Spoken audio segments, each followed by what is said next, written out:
छोटे बड़े सब सदस्यों को समाज को प्रथम अर्पण करके बाद में अन्न ग्रहण करने का संस्कार। गुड मॉर्निंग दोस्तों, उम्मीद है आप सब लोग अच्छे होंगे। और आज तारीख है 2 दिसंबर और इस वक्त मैं जा रहा हूँ कौसानी के लक्ष्मी आश्रम में। तो इस वक्त मैं पहुँच चुका हूँ लक्ष्मी आश्रम में और इस वीडियो में हम जानेंगे लक्ष्मी आश्रम की जीवन शैली, लेकिन उससे पहले इस आश्रम का इंट्रोडक्शन।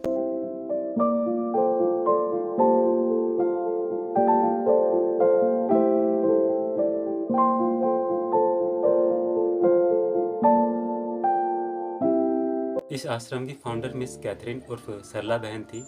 वो एक ब्रिटिश नागरिक थी और सन 1932 में 31 वर्ष की उम्र में भारत आई थी।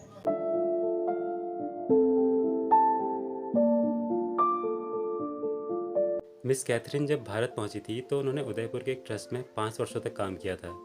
कहा जाता है कि गांधी जी ने ही उनको सबसे पहले सरला के नाम से पुकारा था, लेकिन उनकी आत्मकथा से ये स्पष्ट हो जाता है कि ट्रस्ट में काम करने के दौरान किसी व्यक्ति ने उनको सरला के नाम से पुकारा था।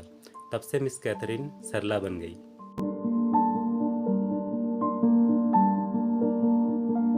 इस आश्रम की स्थापना का उद्देश्य बुनियादी शिक्षा और हस्तकला शिक्षा के लिए किया गया था। तब से ये शिक्षा चली आ रही है और जब इस आश्रम की स्थापना हुई थी उस समय सिर्फ स्वतंत्रता सेनानी के बच्चे ही यहाँ पे पढ़ने के लिए आया करते थे।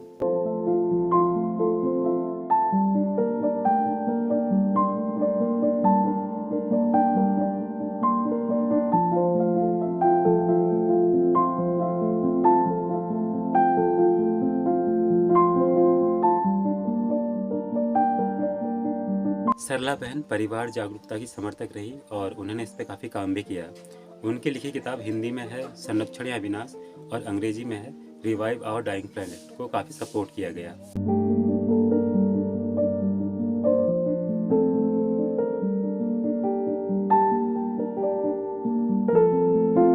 तो चलिए जानते हैं अब लक्ष्मी आश्रम की जीवन शैली।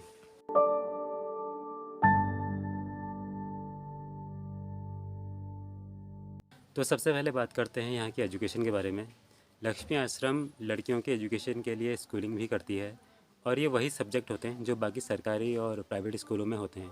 लेकिन एक बहुत बड़ा डिफरेंस है इस आश्रम की पढ़ाई और बाकी प्राइवेट और सरकारी स्कूलों की पढ़ाई में।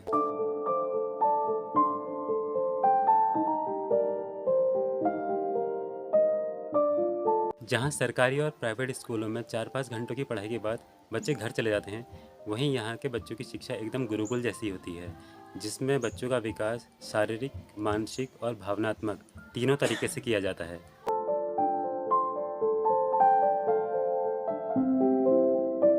किताबी शिक्षा के अलावा बच्चे यहाँ पे और भी अन्य प्रकार की शिक्षा लेते हैं, जिनमें से कताई बुनाई की शिक्षा, पशुपालन की शिक्षा और कृषि की शिक्षा शामिल हैं।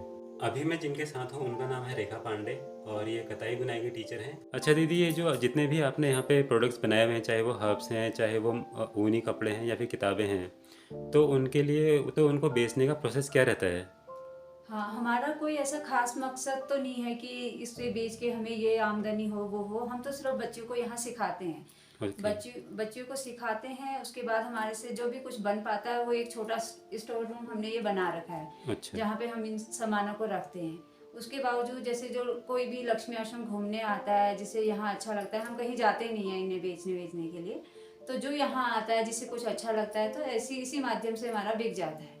अच्छा, अभी कौसानी महोत्सव में आपने स्टॉल लगाया था? हाँ। अच्छा। हाँ, इसी बार मतलब पहली बार महोत्सव हुआ और अच्छा। हम कभी ऐसे कहीं गए नहीं। अच्छा, वैसे बेचने का प्रोसेस, हाँ, बेचने का हाँ, उद्देश्य रहता नहीं है, कभी नहीं रहता है और जो, इतनी हाँ, बड़ी मात्रा में हमारे पास होता भी नहीं है। कुछ अच्छा। चीजें हम छोटी छोटी चीजें तैयार करते हैं जी। तो जो भी लोग यहाँ घूमने आते हैं, देखने आते हैं, कई लोग तुलसी, कुछ मफलर, कुछ आपको ये झूमर दिख जाएंगे ये टंगे हुए, जिनको जो अच्छा लगता है, कुछ चीजें 2-2, 3-3 चीजें ऐसे ऐसे चली जाती हैं।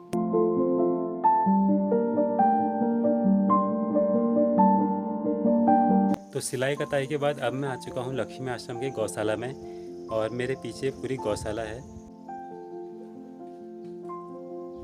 इसके अंदर गाय बांधते हैं और इसके अंदर भी गाय बांधते हैं और ये सामने जानवरों के लिए स्टोर बनाया हुआ है। तो अभी मैं लक्ष्मी आश्रम के एक सिलाई सेंटर पे हूँ और यहाँ पे एक दीदी हैं, तो आइए उनसे मिलते हैं। तो यहाँ पे ये दीदी हैं दीदी बताइए आप क्या करते हैं? मैं लक्ष्मी आश्रम की कार्यकर्ता हूँ। मेरा नाम मीना है।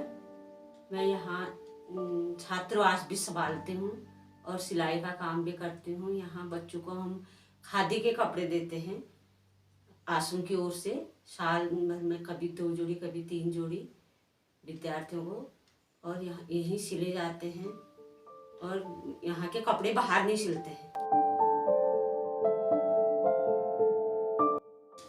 तो गौशाला के बाद अब मैं आ चुका हूँ एग्रीकल्चर की तरफ, और मेरे साथ जो है वो हैं अभी इंदिरा दी, और ये यहाँ पे एग्रीकल्चर का काम देखती हैं। जून के महीने से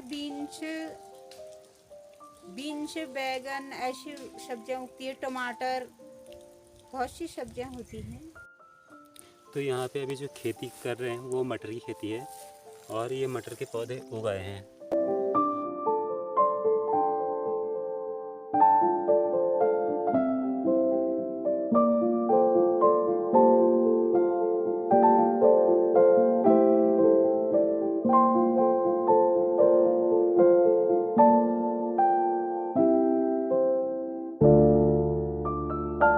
लक्ष्मी आश्रम के अंदर बच्चों को अनाज के ऊपर भी एजुकेट किया जाता है। यहाँ खाना खाने से ठीक पहले अनाज के लिए प्रार्थना की जाती है, और ये प्रार्थना उन लोगों को समर्पित होती है जिन लोगों को भोजन नहीं मिल पाता।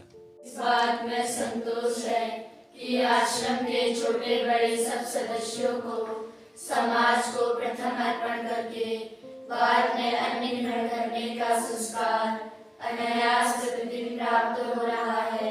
अहिंसक समाज रचना में हमारी सम्मति है। प्रभु असत्य से मुझे ले चलो, नित्य सत्य की ओर। अंधकार से मुझे ले चलो, मृत प्रकाश की ओर।